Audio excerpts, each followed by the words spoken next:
3. Perkenalkan, kami dari kelompok 6 akan mempresentasikan tentang prototipe kami yang kami sebut sebagai WeHelp.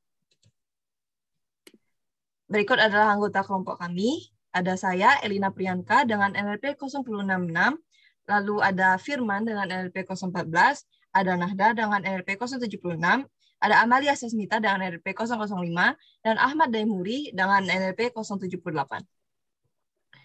Pertama, kami ingin menjelaskan tentang proses ideate, yaitu proses yang kami lakukan sebelum proses prototype. Kami telah memutuskan bahwa kami akan membuat platform donasi online untuk membantu para pekerja serabutan untuk memiliki pendapatan yang sustainable. Pekerja serabutan yang kami maksud adalah pekerja serabutan yang lansia dan juga paruh baya. Kami melakukan analisis Scamper terhadap salah satu platform donasi online yang ada di Indonesia yang disebut sebagai kitabisa.com. Pertama, kami melakukan substitute, yaitu mengubah sistem kitabisa.com agar lebih ringkas dan lebih sederhana. Lalu kami menggunakan Combine, menggabungkan dengan sistem messaging yang akan memberikan laporan mengenai proses progres donasi agar uang-uang yang didonasikan tersebut lebih transparan kepada para donatur. Lalu untuk adapt, kami memfokuskan donasi hanya kepada para pekerja serabutan, sehingga masalah-masalah mengenai pekerja serabutan yang lansia dan paruh baya ini dapat terangkat di publik melalui platform donasi online kami.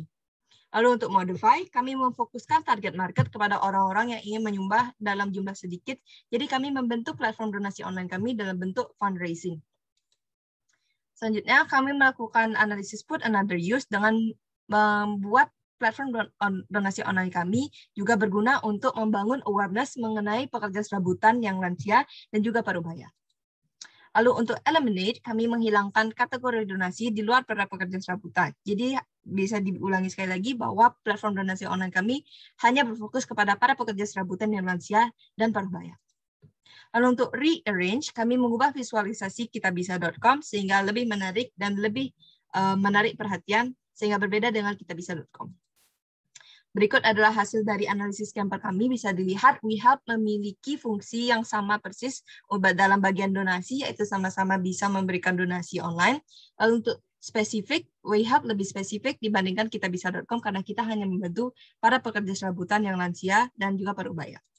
Selanjutnya akan dijelaskan oleh teman saya. Selanjutnya itu gambaran umum prototype. Next.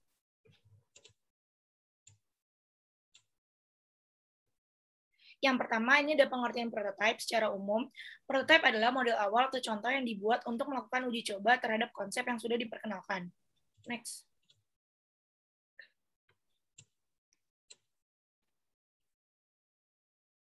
Nah, selanjutnya ini ada latar belakangnya. Berdasarkan SDG yang kita gunakan itu kemiskinan dengan prototipe berupa aplikasi penggalangan dana untuk donasi yang difokuskan kepada pekerja serabutan, yang dimana seperti kita ketahui masih banyak pekerja serabutan yang memerlukan dana untuk memenuhi taraf hidupnya dikarenakan pekerjaan mereka yang sangat terbatas untuk menghasilkan penghasilan yang cukup sehingga belum terjamin. Maka dari itu, dengan adanya aplikasi WeHelp diharapkan dapat membantu secara adil agar para pekerja serabutan, terutama lansia, tersebut bisa mendapatkan kesejahteraan dan dapat membantu meningkatkan taraf hidupnya. Selanjutnya akan dijelaskan oleh teman saya.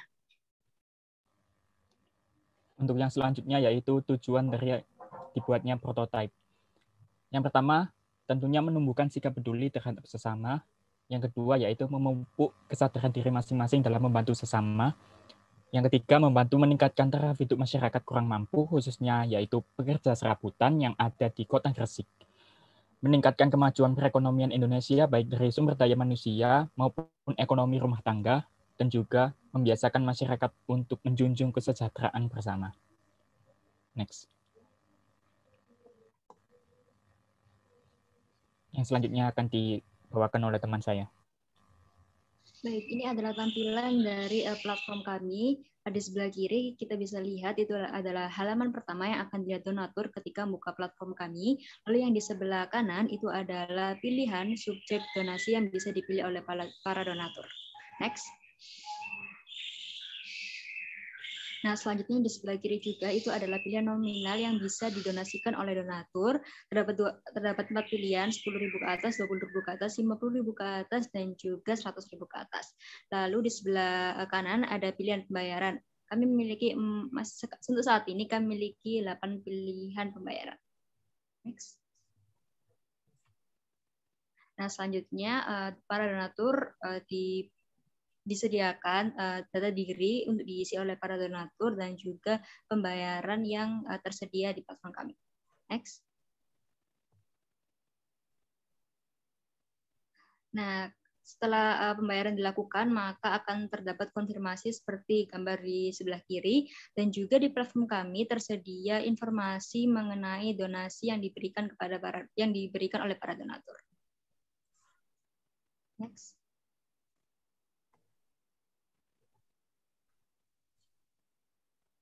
Ya, selanjutnya ini ada how to use WeHelp. Jadi aplikasi WeHelp ini memiliki beragam fitur yang akan memudahkan kita dalam berdonasi secara online. Sebelum membahas beragam fitur ini, WeHelp ini ada satu hal yang perlu kamu tahu. Saat hendak berdonasi melalui aplikasi WeHelp di iOS atau Android, kamu akan diarahkan untuk berdonasi via website WeHelp. Ada banyak fitur pada aplikasi WeHelp ini yang akan dapat kalian lihat. Next. Nah, fitur-fitur dalam aplikasi WeHelp ini. Yang pertama, donasi di aplikasi WeHelp. Kita dapat berdonasi dalam nominal berapapun yang kita inginkan, mulai dari angka 10.000. Dan untuk caranya, yang pertama, buka donasi pada bagian atas kanan, bagian nomor 3 itu. Yang kedua, pilih mana yang mau kita donasikan. 3, pilih mau donasi di angka berapa, di nominal berapa. Apabila tidak ada di pilihan nominal di atas, dapat memilih melalui nominal dominasi lainnya. Dan yang keempat, klik donasi. Yang kedua, metode pembayaran. Pada metode ini ada banyak pilihan, mulai dari Bank BCA, Bank Mandiri, Bank BRI, atau dapat melalui aplikasi Dana, dan ada metode lainnya di situ. Untuk caranya, yang pertama, setelah kita memilih donasi yang kita tentukan, kita akan diarahkan untuk membayar menggunakan kartu apa, atau menggunakan aplikasi apa. Setelah itu, kita dapat memilih yang ada di pilihan kita membayar untuk menggunakan metode apa. Yang ketiga, kita klik itu metode pembayaran. Yang keempat, akan diberikan cara untuk membayar dan akan diberikan nomor virtual untuk membayar sumbangan ini yang kita berikan. Dan yang kelima, Anda dapat langsung mengklik nomor virtual di metode pembayaran yang kalian pilih. Yang ketiga, pilihan donasi. Jadi pada aplikasi ini ada banyak pilihan donasi. Jadi kita dapat mengetahui kendala apa saja yang dialami oleh para pekerja serabutan. Kita dapat memilih siapa yang ingin kita donasikan pada aplikasi itu. Nah, untuk caranya itu yang pertama, klik bagian donasi yang ada di bagian pojok kanan atas seperti tadi yang aku jelaskan nomor 3. Yang kedua, kita dapat melihat banyak orang yang mengalami masalah dan detail dari masalah yang dialami oleh para pekerja serabutan. Dan yang ketiga, di situ juga akan tercantum dana yang telah disumbangkan dari berbagai orang untuk para pekerja serabutan itu. Next.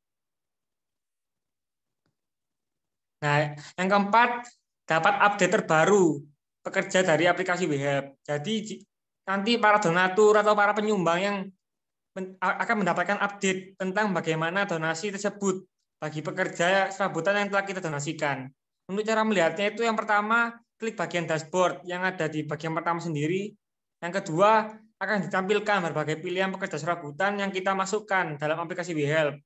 Dan yang terakhir, di situ akan diberikan update tentang pekerja serabutan yang telah mendapatkan bantuan dari aplikasi WeHelp. Sekian presentasi dari kelompok 6. Terima kasih telah menyimak.